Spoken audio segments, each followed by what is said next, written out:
What's going on YouTube? JBTheKid00 here, bringing you guys a deck profile of my plant synchro deck that I was recently testing at a small locals that I go to. Normally I would make this a tournament diary, but that locals isn't my primary locals, so I don't feel I should include it as a tournament diary, and my deck profiles get more traffic, so I will give my pairings in the description below, talk about it a little bit, but I've recorded 2 duels with this deck, and they'll be up shortly after this video is published because they're on the computer now. I just want to put this up first before I put those to public viewing, and then you can check it out and see how it plays, because I really like this deck. I think it is still really viable. It's definitely not tier 1, maybe tier 2. It's good for fun. It definitely can't keep up with windups. Gigias, maybe, but Gigias can generate so much advantage that this deck would really have a lot of trouble, and you'd have to draw quite well. But anything else that's tier 2, I reckon this could probably keep up with, but we'll see. It definitely kept up with Chaos Dragon Mash, which I played against in the event. You'll see that in a video. But either way, I'm going to get into the deck profile and show you guys what I played. Start off with, we played the 3-monster plant engine that gives the deck the name in the form of Spore, Dandelion, and Lone Fire Blossom. There were games where I didn't access any of this, but the deck has kind of evolved in a way that it doesn't need this. When it gets to it, it's absolutely amazing. Dandelion is so much more versatile in this version because this is the Cyber Valley version. An article to ARG, Jogi Orlando, wrote an article on this deck, which I will link in the description. It was really helpful in the construction of this. This deck is kind of heavily based on that, but also it draws from my own ideas of what the deck should do.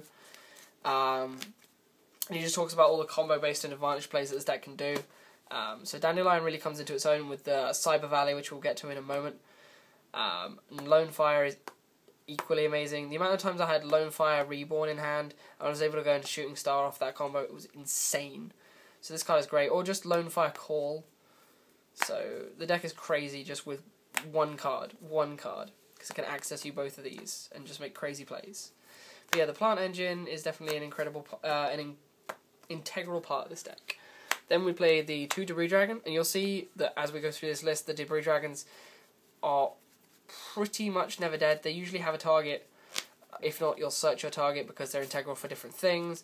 But the Debris Dragons were never dead when I drew into them, so they're absolutely amazing throughout the day. I'm looking for another Super 1, so if anyone's got a Super 1, feel free to hit me up. But 2 Debris Dragon. Let's continue on. The targets for them were Snowman Eaters, because Snowman Eater is a boss card at the moment, and it lets you go into Gungnir with this deck, which gives you a lot of power. You can discard some quite fun things, like discarding Dandelion to get pluses, or just discarding dead cards in hand, so it's always good. Double Card Trooper, because we play Machine Dupe in this deck, for what we will get to in a moment. Shut up, Facebook. Again, it's a 1 card out to Thunder King. The milling in this deck isn't that problematic, because you don't run that many traps. You run quite a few spells, but you mill less with the intent of milling monsters, more just as a way to get yourself a free 1900 beer that replaces itself with a draw when it crashes into Thunder King. Thunder King is still quite difficult for this deck to get over. Still, that's the targets we play for Debris Dragon. Then continuing on with the machine aspect, we play triple Cyber Valley. These cards are integral for generating lots and lots of advantage in this deck through the abuse of tokens and various other ways of getting cards onto the field, such as Leviers, Tour Guides, Scapegoat. You can do so many things with Cyber Valley. Mind Control and Econ as well, stealing your opponent's monsters and banishing them to draw 2. Absolutely insane. Even if you're only 1 for 1-ing, 2 for 2-ing, Cyber Valley and a Mind Control for your opponent's monster, you're still minusing your opponent's monster and drawing 2. So it's a +1 really. So there's so much you can do with this deck. You will hopefully see that in my videos. I didn't get too many fun Cyber Valley combos off, sadly. I think I did in one of the videos that got deleted because my camera was useless. But Cyber Valleys are definitely very good in this deck. I wouldn't play the deck without the Cyber Valley engine. Then we play the Tour Guides and the Sangan. Sangan is integral for searching out, your plants, or your Card Troopers, or Cyber Valleys if you have your Machine Dupe in hand. And the 2 Tour Guides basically turn into a pot of greed when you have Cyber Valley removed from play, because you can go Tour Guide, Levier, bring back Cyber Valley. Say you've got a Goat token or a Fluff token on board, you can then banish the Cyber Valley and the Fluff token, or you can Mind Control your opponent's monster +1, or you can simply banish the Levier and the Cyber Valley and +1. So the plays you can make with that are just insane. Then for a few of the more commonplace cards as well. Play double Thunder King because you need a bit of a stun aspect in this deck, and it's a light for BLS. The one Caius because you will often have fluff tokens and things like that lying around, so Caius is usually pretty live.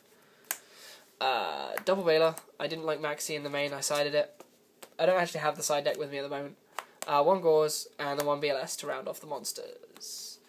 I often find in the playstyle of this deck, you will often end up just playing and playing and playing until you hit BLS, and then when you hit BLS, you will often have enough cards in hand to win. So I often call this BLS stall because you just play and play and play and keep your opponent at bay, and then draw the BLS and make a game push. That's the way I find this deck works. Or if you can just out advantage them, that works too.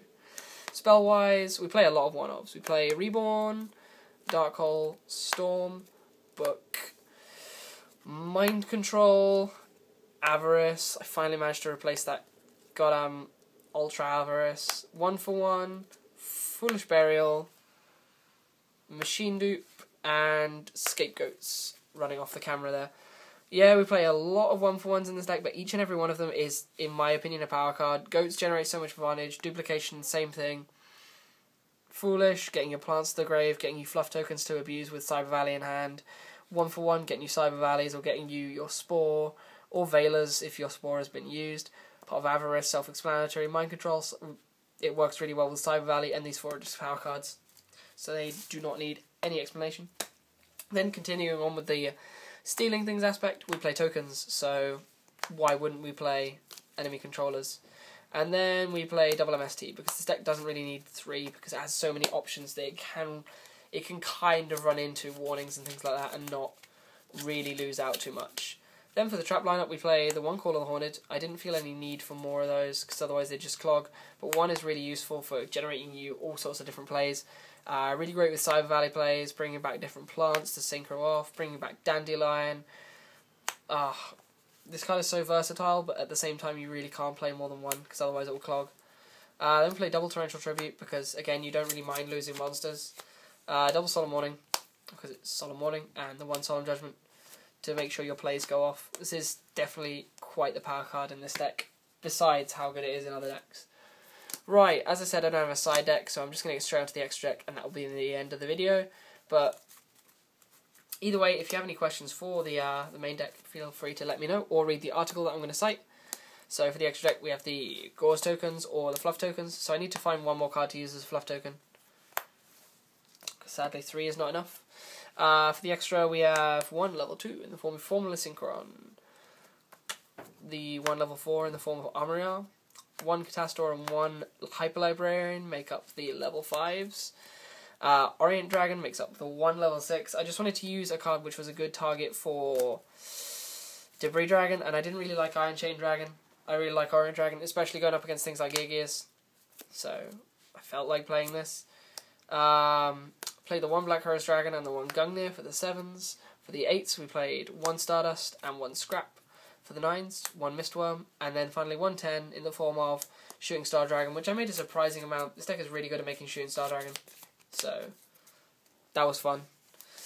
That rounds off all the Synchros, and then we just had 4 Xyzes in the form of 2 3s, 1 Zenmains and 1 Levier to generate you advantage, and then 2 4s in the form of 1 number 39 Utopia and 1 Maestroke. So yeah, otherwise the deck performs really well. It's definitely a different beast than Billy Break's deck from March 2011 format, but it's definitely a real contender. I really like playing it, but it's definitely not something I'd take to a regionals. But if you feel like having some fun at locals, you're not really feeling that competitive, but you still want to try and win a few games, I feel that this is definitely the deck for you. So it is definitely really fun. I really like it. And you guys should give it a test on things like DN. But yeah, otherwise guys, this has been Jamie the Kid 00 with a Plant Synchro deck profile. I hope you enjoyed. Stay tuned for some duel videos soon. And I'll see you soon with them. Peace out guys. Bye.